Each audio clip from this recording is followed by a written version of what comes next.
468ኛ ቀኑን በያዘው የሩሲያና ዩክሬን ጦርነት ስለ ሰላም መውረድ ፍንጭ ሳይሰማበት የሟቾችን ቁጥር መዘከር ገዝፎ እየተነገረበት ነው።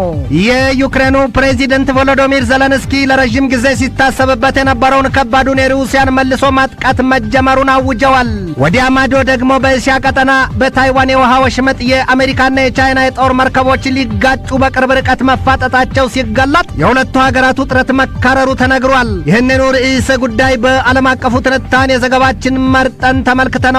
ከትንታኔ ዘገባው ጋር ትዕግስቱ በቀለ ነኝ። ይህች ዓለም የኮርማ በረት ይሉትን ሆናለች ችሏታል። ለወትሮም አበው ሲተርቱ 2-3 ኮርማዎች አንድ በረት አያድሩም ይላሉ። ወይ አንዱ መሸነፍ አለበት አሊያም ሌሎቹ የቀሩት የበረቱ እንስሳት ሰላም የሆኑ ዘንድ ከነዚያ ከሚያብጡት ኮርማዎች አንደኛው አሊያም ሁለቱ ተለይተው ለየብቻ መታሰር ካልሆነ ደግሞ ጉልበት የብዙሃን ነውና ተረባርበው እነዚያን ኮርማዎች አኮላሽተው ማስቀመጥ፣ ሁሉም ካልሆነ ደግሞ የሚያተራምሱትን ኮርማዎች አርዶ መብላት ሲሉም ያሳያሉ። በእርግጥም በዚህ ወቅት ዓለም በእንስሳት ኮርማዎች አሊያም በአንበሳ ደቦሎች ሳይሆን እየተበጠበጠች ያለው በሁሉን አውቃለሁ ባዩ የሰው ልጅ መሆኑ ተረት አስተርቷል። ጅቡን ጅቡ በላውና መድኃኒቱ ጠፋው ቤት ለቤት ሆነና አስብሏል። የጥፋት ሁሉ ጋማ አልባ ሰረገላ የሚያከንፉት ሰዎቹ ናቸው።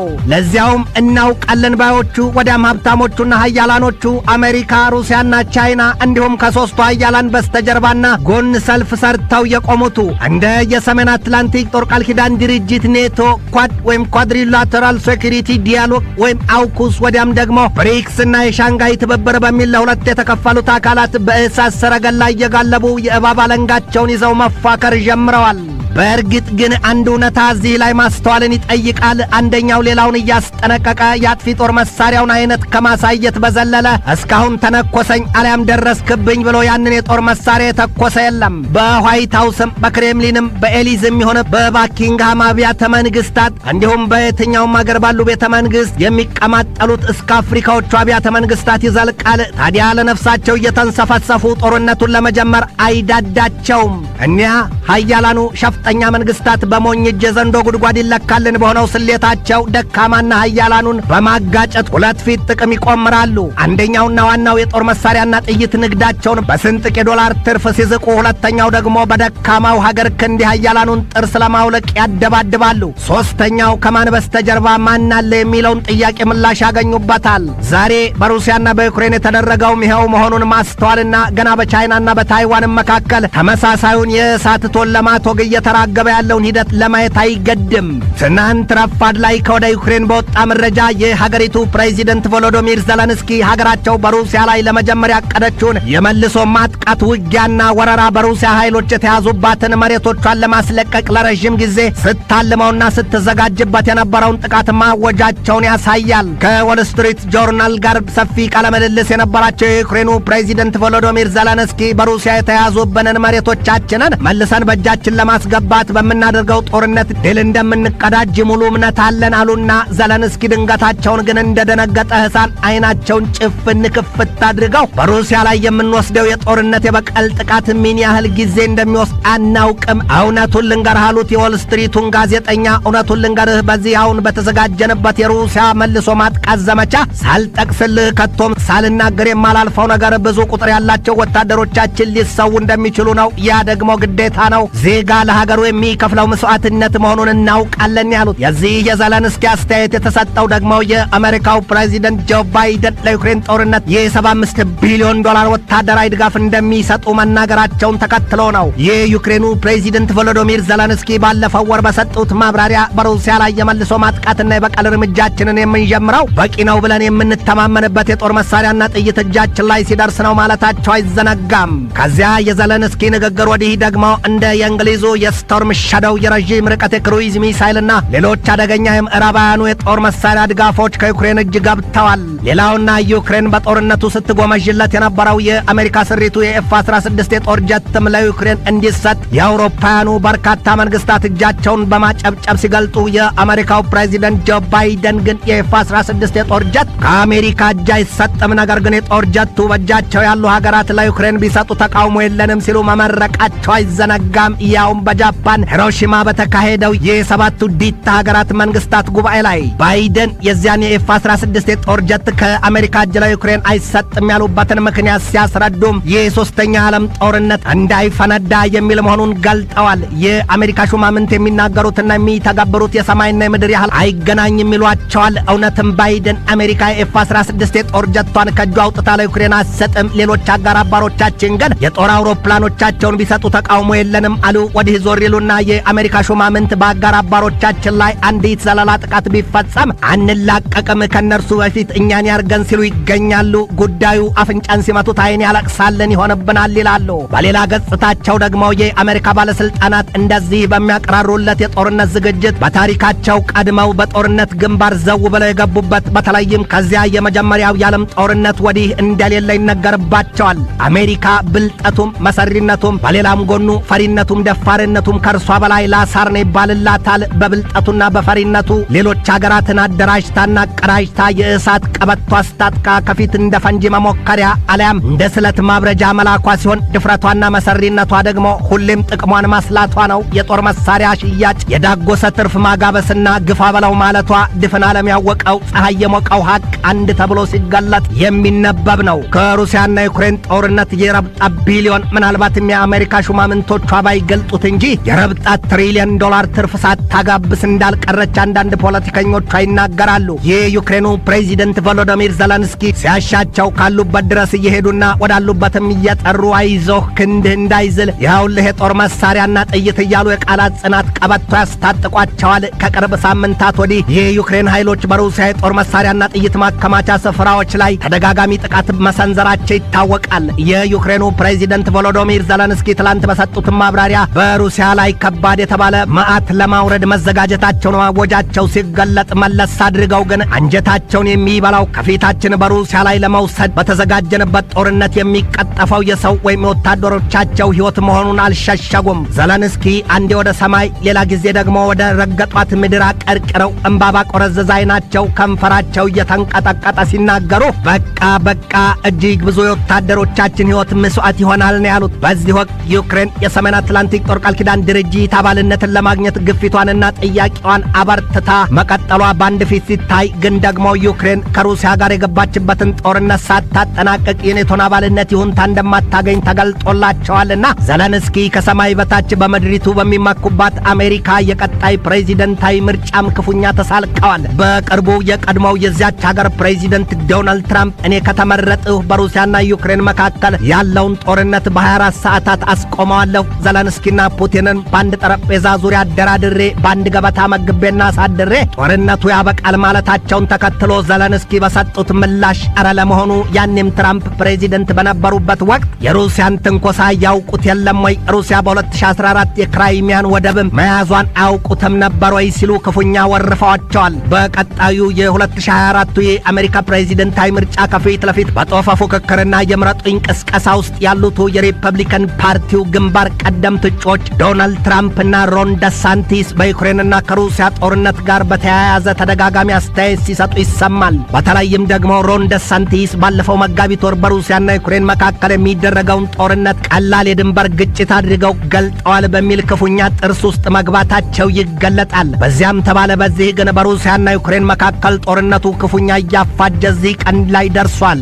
ዩክሬን በበኩሏ ትናንት ቀትር ላይ ባወጣቸው መረጃ 468 ቀናት በተቆጠሩለት የሁለቱ ሀገራት ጦርነት ዩክሬን 209940 የሩሲያን ወታደሮች ገድያለሁ፣ 4918 የሩሲያን የአየር ጥቃት አምክኛለሁ፣ በብዙ ሺህ የሚቆጠሩ ታንኮችንና የጦር ተሽከርካሪዎችን ሙሉ በሙሉ አውድሜያለሁ ስትል አስታውቃለች። የአሜሪካ የደህንነት ተቋማትም ቢሆኑ አዎን እርግጥ ነው ዩክሬን ያንን ገድል ፈጽማለች ሲሉ ማኝነታቸውን ይገልጣሉ፣ ይስማማሉ።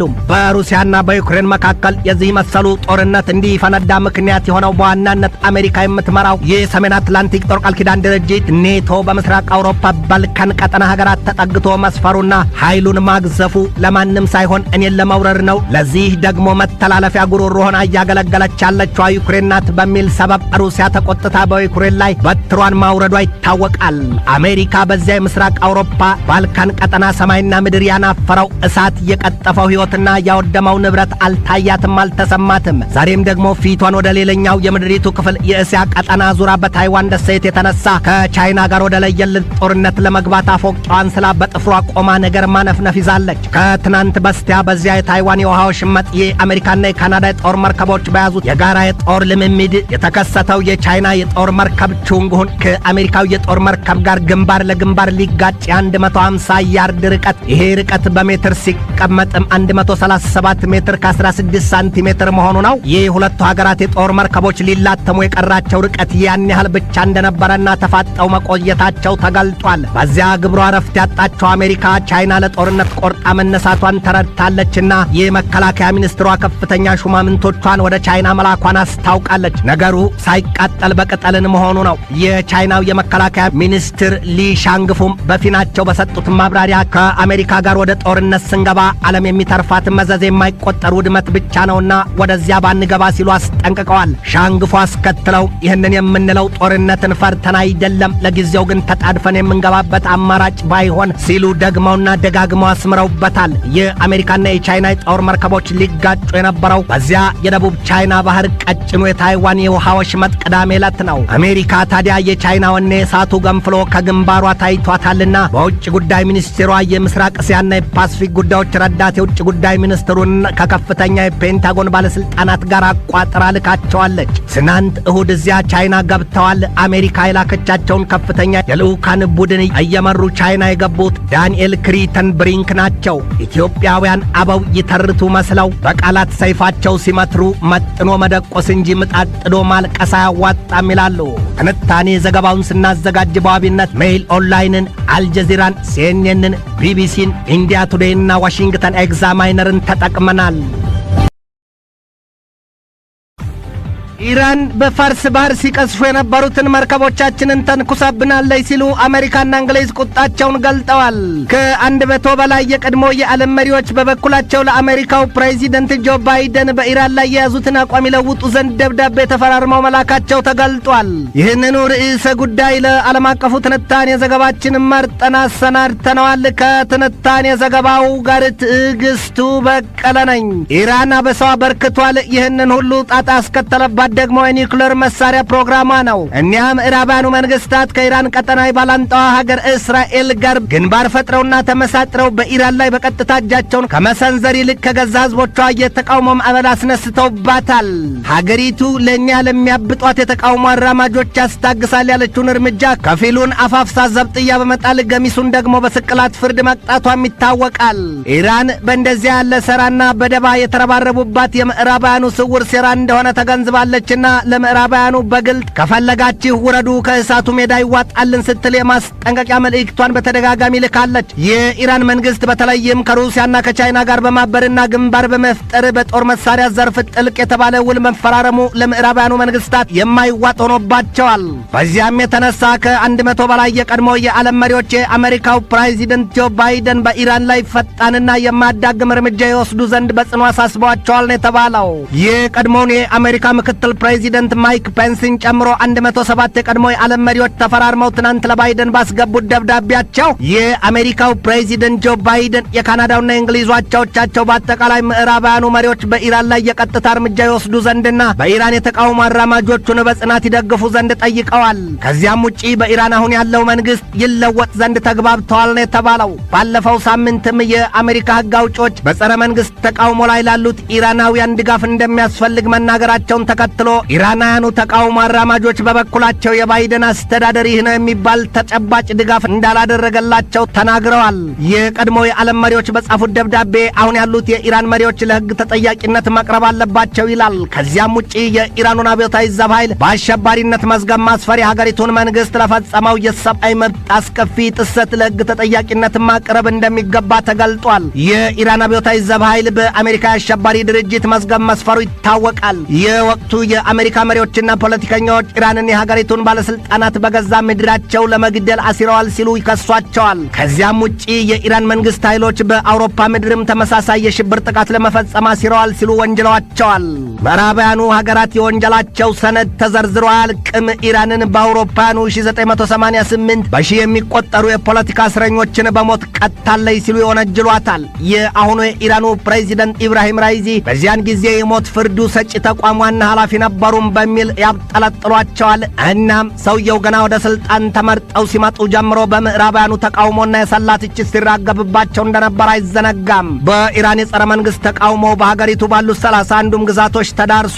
በሀገሪቱ 300 ከተሞች እንደ ሰደድ እሳት ተቀጣጥሏል። የኢራን መንግስት ከባለፈው የመስከረም ወር የማህሳ አሚኒ ግድያ በኋላ በርካታ ተቃውሞ አራማጆችን ገድሏል። በብዙ ሺህ የሚቆጠሩትንም አስሯል። ትናንት የዓለም የቀድሞ መሪዎች ለፕሬዚደንት ጆ ባይደን በጻፉት ደብዳቤ ባይደንና የሌሎቹ ሀገራት የቅርብ አጋሮቻቸው በኢራን ያለውን መንግስት በማስወገድ ከኢራን ተቃውሞ አራማጆች ጋር በጽናትና በአንድነት ይቆሙ ዘንድ አሳስበዋቸዋል። በኢራን ከመንፈሳዊውና ከፖለቲካው ዓለም መሳ ለመሳ የሆኑበት መንግስት የዴሞክራሲ ሂደቱን ጨርሶ ገድሎታል የሚባለው የቀድሞው የዓለም መሪዎች ተፈራርመው በላኩት ደብዳቤ ጉዳይ ግን ከዋይት ሃውስ የተሰጠ ምላሽ አልተሰማም። ይህ በእንዲህ እንዳለ የኢራኑ አብዮታዊ ዘብ ኃይል በአሜሪካና እንግሊዝ የንግድ መርከቦች ላይ ጥቃት መፈጸሙን አሜሪካና እንግሊዝ አስታውቀዋል። ጥቃቱ የተፈጸመው በሆርሙዝ ወሽመጥና በኦማን የባህር መተላለፊያ መስመር መካከል መሆኑን ታውቋል። በአሜሪካ ባህር ኃይል የአምስተኛው ባህር ኃይል እዝ በሰጠው ማብራሪያ የኢራን ፈጣን አጥቂ ጀልባዎች በመርከቦቹ ላይ ጥቃት ለመፈጸም የመጡት ከትናንት በስቲያ እሁድ ዕለት መሆኑን አስታውቋል።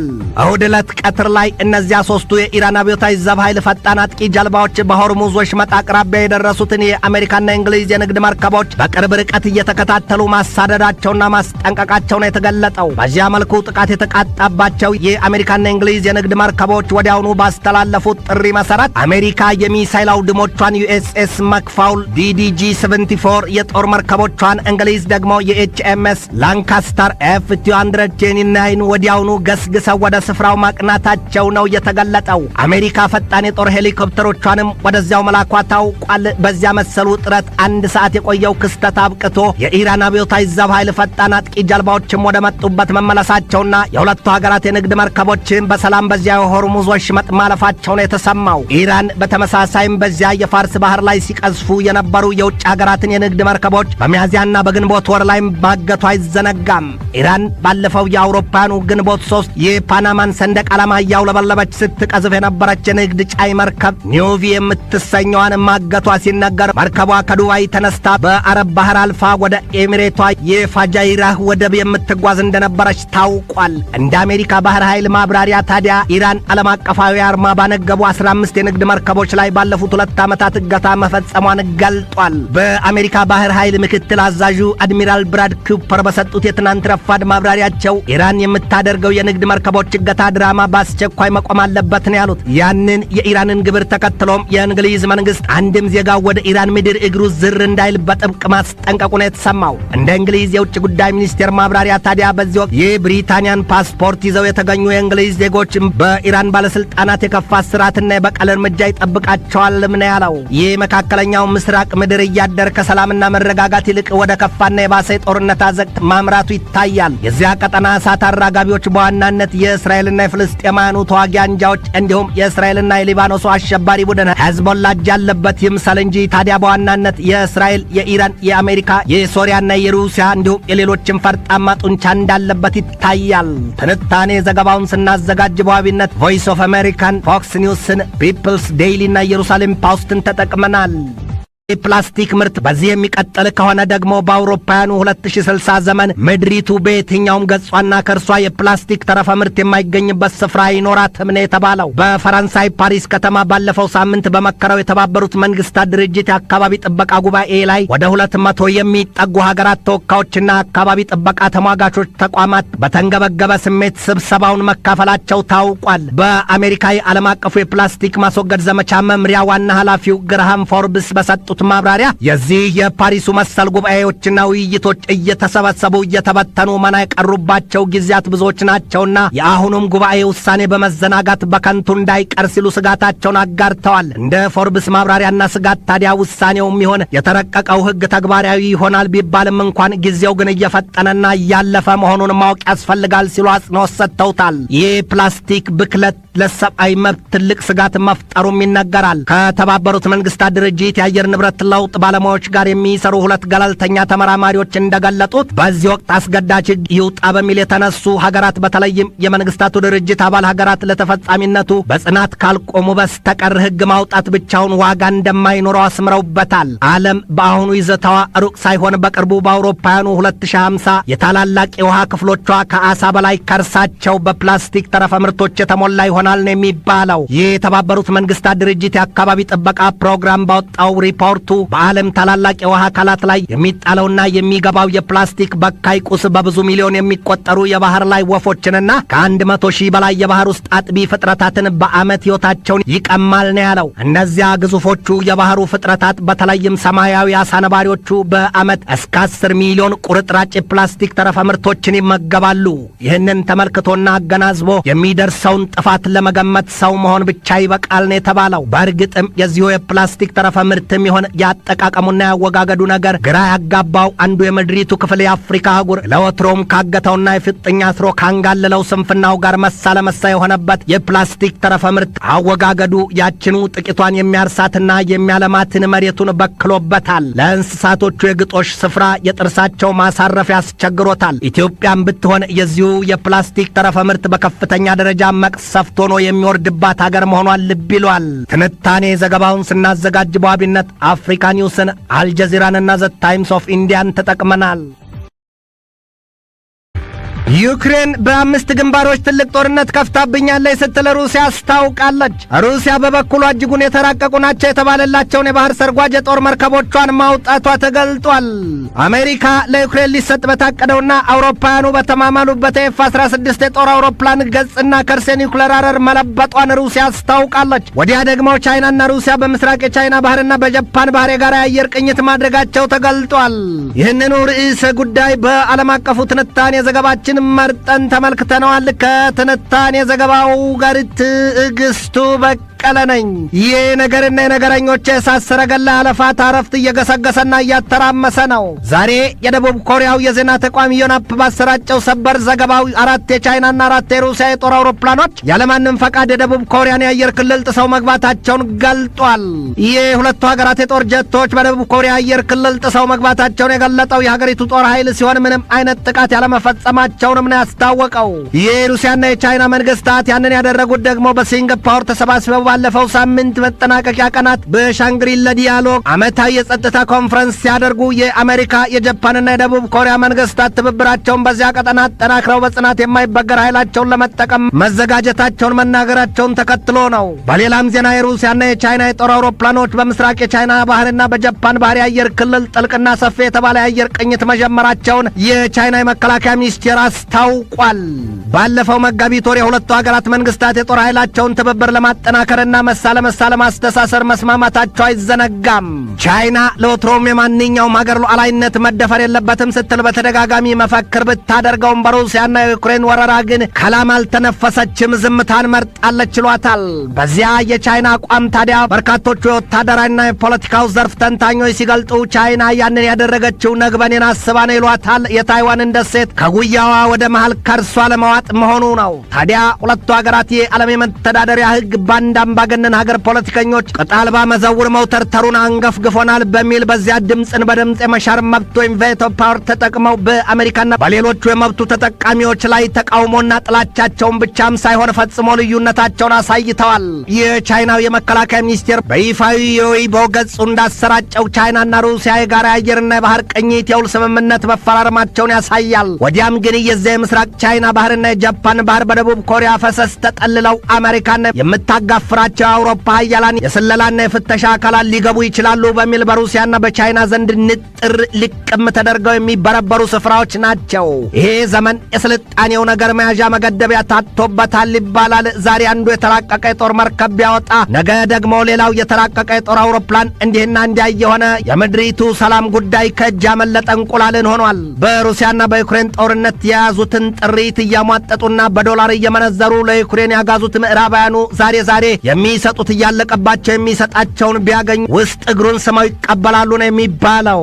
በቅርቡ በጃፓን የሂሮሺማ ከተማ ተሰባስበው ቀሌ ሲዶልቱ የነበሩት እኒያ የቡድን ሰባት ሀብታም ሀገራት መሪዎች ለዩክሬን የቻልነውን ያለንን ሁሉ ሰጠን፣ ለውጥ አጣን፣ ከዚያ በኋላ ግን ሲሉ የአሜሪካ ስሪቱንና የኤፍ-16 የጦር አውሮፕላን ለዩክሬን ለመስጠት ከስምምነት ላይ ብቻም ሳይሆን ከቁርጥ ውሳኔ ላይ መድረሳቸው ይታወቃል። ይህ ምዕራቡ ዓለም ፊት አውራሪዋና የዚያ መዘዘኛ የኤፍ-16 የጦር ጀት አምራቹ ሀገር አሜሪካ ግን የሶስተኛ ዓለም ጦርነት ይቀሰቀሳል በሚል የአገም ጠቀም ስሌቷ ያንን የኤፍ-16 የጦር ጀት ከእጇ አውጥታ ለዩክሬን እንደማትሰጥ ስትገልጥ የኤፍ-16 የጦር ጀት በእጃቸው ያሉ ሀገራት ግን በፈለጉት ጊዜና መጠን ለዩክሬን ቢሰጧት ፈቃደኛ መሆኗን በፕሬዚደንቷ ጆ ባይደን አንደበት ማስታወቁ አይዘነጋም።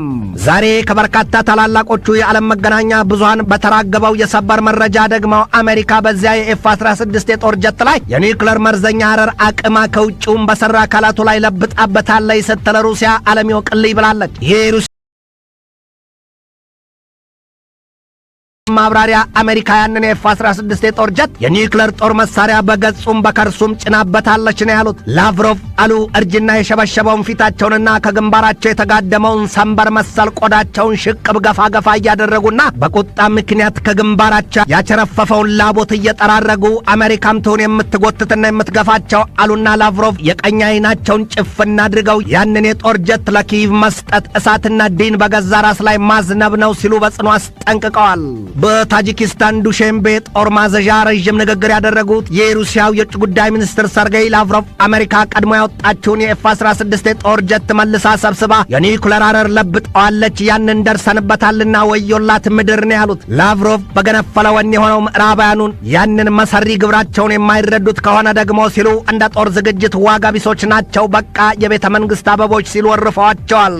በእርግጥ ግን በዚህ ዘመን በተለይም የምዕራቡ ዓለም መሪዎችና ፖለቲከኞች ከቤተ መንግሥት ተገነት ሳይወርዱ ስለ ጦርነትና በጦርነት የማሸነፍን ድል በፉከራ ሲናገሩ ይገኛሉ። እንደ ላቭሮቭ እይታ ታዲያ ጦር ሜዳ ከየትኛውም ሀገር የፕሪሚየር ሊግና ከየትኛውም ጨዋታ የተለየ ነው። ለዚያውም በሽቶ መዓዛና በአበባ በተንቆጣቆጡ አብያተ መንግሥታት ተቀምጠው እየተንቆራጠጡ የማያዩት ሲሉ ምዕራባውያኑን ክፉኛ ጠልጥለዋቸዋል።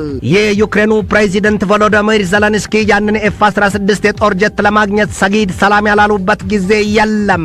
ዘለንስኪ ብዙ ጊዜ ሲናገሩ ያንን የጦር ጀት ታገኘን ማለት ሩሲያ እንደ እንስሳ እየተገረፈች ፈርጥጣ የምትወጣበትና ጦርነቱ በዩክሬን አሸናፊነት የመጠናቀቁ ዜና የሚሰማበት እንደሚሆን መግለጣቸው ይታወሳል። ከሩሲያ ዛሬ በወጣ መግለጫ ደግሞ ዩክሬን በ5 ግንባሮች ግዙፍ የተባለ የመልሶ ማጥቃት ጦርነት መክፈቷን ያሳያል። ከሞስኮው እንደተገለጠው ዛሬ ብቻ በብዙ መቶ የሚቆጠሩ የዩክሬን ወታደሮች በሩሲያ ኃይሎች መገደላቸውን አስታውቋል።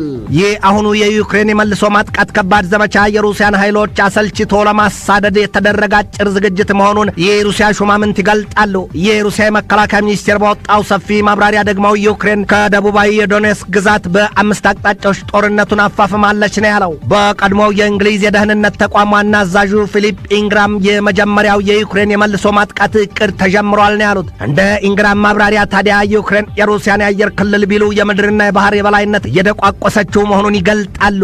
በዚህ በሩሲያና በዩክሬን ጦርነት እንግሊዝ ብዙ ጊዜ ያልበላትን ያሳክካታል ይሏታል ብዙዎቹ። ገሚሶቹ ደግሞ ሩሲያ በዩክሬን በገባችበት ጦርነት የማጠናቀቂያው መንገዱ ካልታያትና ቀኑ ካልቀረባት ለዚያ ጦርነት መራዘብ ዋና አንዷ ተዋናይ ናት የምትላትን እንግሊዝን እንደ ቁርስ ሳህን በቅጽበት እጥብ አድርጋ ታስቀምጣታለች ነው የሚባለው። ለዚህ ደግሞ የሩሲያ የጦር ጠበብቶች ከክሬምሊን ቤተ መንግሥት ተቀምጠው በአንድ ጣታቸው ብቻ ለንደንን የሚያጠፉበት የሰው አልባ የጦር መርከብ ወይም በእነርሱ አጠራር የኒውክሌር ፖዘይዶን ከለንደን ከተማ ላይ ለማውደም ተነጣጥሮ መተኛቱን በተደጋጋሚ መግለጣቸው አይዘነጋም። ዛሬ የቀድሞው የደህንነት ምክር ቤት ዋናው ኃላፊ ኢንግራም ሲናገሩ ዩክሬን የመጀመሪያውን ግዙፉን የመልሶ ማጥቃት ዘመቻዋን በስኬት አሳይታናለች፣ ሁለተኛውና ቀጣውን ደግሞ በየትኛው ቀንና ሰዓት እንደሚሆን አናውቅም፣ ብቻ ዩክሬን ድል በድል ላይ ማስመዝገቧን መናገር እንችላለን ሲሉ ተደምጠዋል። ሩሲያ በበኩሏ እጅጉን የተራቀቀና ግዙፍ ወዲህ ግን ድምፅ አልባ አዲስ የባህር ሰርጓጅ የጦር መርከቧን ማውጣቷ ተገልጧል። የሩሲያ የመንግስት የመገናኛ ብዙሃን ባሰራጩት የዛሬ ሰበር መረጃቸው ሩሲያ በፓስፊክ እዟ እንደ ግዝፈታቸው ሳይሆን እንደ በረሃ እባብ አሊያም እንደ ሻርክ በቅጽበት እየተስለከለኩና እየተፈተለኩ ጥቂት እንኳ ትንፋሻቸው ሳይሰማ መዓትና መቅሰፍት የሚያፈሱ የባህር ሰርጓጅ አዲስ የጦር መርከቦቿን ማሰማራቷን ገልጠዋል። ዛሬ ሩሲያ እነዚያን የባህር ሰርጓጅ ድምፅ አልባ የጦር መርከቦቿን ያስደፈጠችበት የፓሲፊክ እዝ የምጽአት ቀን አሊያም እነርሱ አርማጌዶን በሚሉት የሃያላኑ የአሜሪካ የቻይናና የሩሲያ ጦር ኃይሎች መንጋጋ ተሳብረው ምላስ የሚቆራጠሙበት በሌላም አነጋገር የዓለምን ጦርነት የሚያነዱበት ዋናው የእሳቱ ምድጃ ስለመሆኑ የሚነገርበት ስፍራ ነው። ይኸው የመጠሪያ ስሙ ዩፋ የነዳጅና የኤሌክትሪክ ባለመንታ ሞተር ድምፅ አልባ ባህር ሰርጓጅ የጦር መርከብ ከባልካን ባህር ወደ ፓሲፊክ ባህር መዛወሩ ደግሞ አሜሪካን ጨምሮ ለምዕራባውያኑ አጋር አጋሮቿ የአውሎ ነፋስ ሞገድ ሆኖባቸዋል ነው የተባለው። በጡንቻም በበትርም በስልጣን የሚሆን በስልጣን የማይመክቱትም የማይገፉትም ሩሲያ ከባህር ጥልቁ ስፍራ ያስደፈጠቻቸው ማዕተኛ የባህር ሰርጓጅ የጦር መርከቦቿ ከቅርብ ወራት ወዲህ የድፍን ዓለምን ትዕይንትና ቀልብ ሰቅዘው መያዛቸው ይነገርላቸዋል። ሩሲያ በዚህ ወቅት 21 እጅጉን የተራቀቁና እንደ ሻርክ ከውቅያኖሱ ከርስ ሹልክ ጥልቅ የሚሉ ድምፅ አልባና እንደ እስስት ውሃውን መስለው የተሰሩ እሳት ቀለቡ የሆኑ ፍጹም የተለዩ የባህር ሰርጓጅ የጦር መርከቦች እንዳሏት ይነገራል። ሩሲያ በዩክሬን ትልቁን ግድብ ማደባያቷም ተገልጧል። በዚሁ ዩክሬንና ሩሲያ እርስ በርስ በሚካሰሱበትና ክፉኛ በወደመው በደቡባዊ ዩክሬን የሚገኘው የካፍኮፍካ ግድብ ጉዳይ የዚያ የአውሮፓ አህጉር መንግስታት ብርክ ይዟቸዋል ነው የተባለው። በዚያ በግድቡ አቅራቢያ ይኖሩ የነበሩ ነዋሪዎች ስፍራውን ለቀው መሸሻቸው ነው የተሰማው። ሞስኮው ያንን አካባቢ ያስተዳድሩ ዘንድ በዚያ የሰየመቻቸው አካላት እንደገለጡት ግድቡ በብዙ ድብደባ በከፊል መውደሙን ገልጠዋል። እንደ አካባቢው ባለስልጣናት ማብራሪያ ደግሞ ጥቃቱ የተፈጸመው ለረጅም ጊዜ ሲታቀድ በነበረው የዩክሬን ኃይሎች መሆኑን ያሳያል። ዩክሬን በበኩሏ የዚያን የካፍኮፍካ የሃይድሮ ኤሌክትሪክ ግድብ የናደችዋ ሩሲያ ናት ስትል የክስ ሰነዷን አደራጅታ አቅርባለች። የዩክሬኑ ፕሬዚደንት ቮሎዶሚር ዘለንስኪ የብሔራዊ ጸጥታ ምክር ቤታቸውን መሰብሰባቸውም ነው የተሰማው። በግድቡ መደርመስና መናድ የተነሳም በርካታ መንደሮች መጥለቅለቃቸውን የዩክሬን ብሔራዊ ጸጥታ ምክር ቤት ዋና ኃላፊ አንድሪ የርማክ ገልጠዋል። የካፍኮፍካ ግድብ ከሩሲያ የመጀመሪያው ቀን የዩክሬን ጦርነት ጀምሮ በሩሲያ እንደተያዘ ሲነገርለት ግድቡ በ2014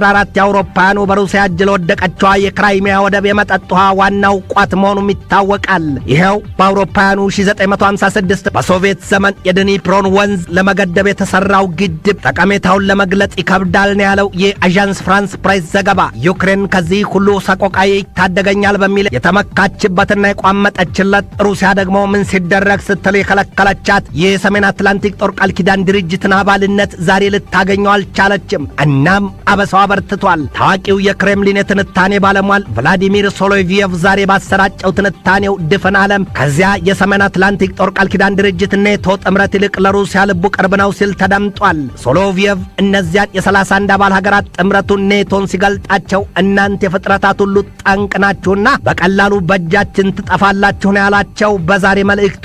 ይህ በእንዲህ እንዳለ የሰሜን አትላንቲክ ጦር ቃል ኪዳን ድርጅትና ሩሲያ በየፊናቸው በዚያ የምስራቅ አውሮፓ ባልካን ቀጠና ግዙፍ የተባለለት የጦር ልምምድ መጀመራቸው ተገልጧል። የፊንላንዱ የዜና ተቋም ይሌ ባሰራጨው ዘገባው በሩሲያ ወገን 40 የጦር መርከቦች፣ 25 የጦር አውሮፕላኖችና 3600 ወታደሮች በካሊኒንግራድ ግዛት በተጀመረው የጦር ልምምድ ላይ መሳተፋቸውን ገልጧል። ሩሲያ በባልካን ባህር የጀመረችውን የባህር ላይ ግዙፍ የጦር ልምምድ እስከ አውሮፓውያኑ ሰኔ 15 ድረስ እንደምትቀጥል አስታውቃለች። የሰሜን አትላንቲክ ጦር ቃል ኪዳን ድርጅት ኔቶ በበኩሉ በዚያው የዚያ ቀጠና የጦር ልምምዱ ባልቶፕስ ባለው 6000 ወታደሮች፣ 50 የጦር መርከቦችና 45 የጦር አውሮፕላኖች መሳተፋቸው ነው የተገለጠው። በዚያ በሰሜን አትላንቲክ ጦር ቃል ኪዳን ድርጅት ኔቶ የባህር ላይ የጦር ልምምድ ከ20 ሀገራት የተውጣጡ ኃይሎች ሲሳተፉ አዲሱ አባል ሀገር ፊንላንድም ለመጀመሪያ ጊዜ በኔቶ የጦር ልምምድ ተካፋይ ሆናለች። ኔቶ ባልቶፕስ ሲል የሰየመው ግዙፉ የጦር ልምምድ በጀርመን ምድር ከ10 ቀናት በኋላ በአውሮፓውያኑ ሰኔ 16 ይጠናቀቃል ተብሎ ይጠበቃል።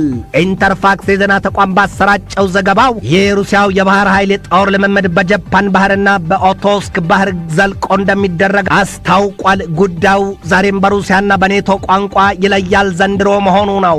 ትንታኔ ዘገባውን ስናዘጋጅ በዋቢነት ፕሬስ ላቲናን፣ ሬውተርስን፣ ኒውስዊክን፣ ታይምን፣ አልጀዚራን፣ ዴይሊ ቢስትንና ኒውዮርክ ፖስትን ተጠቅመናል።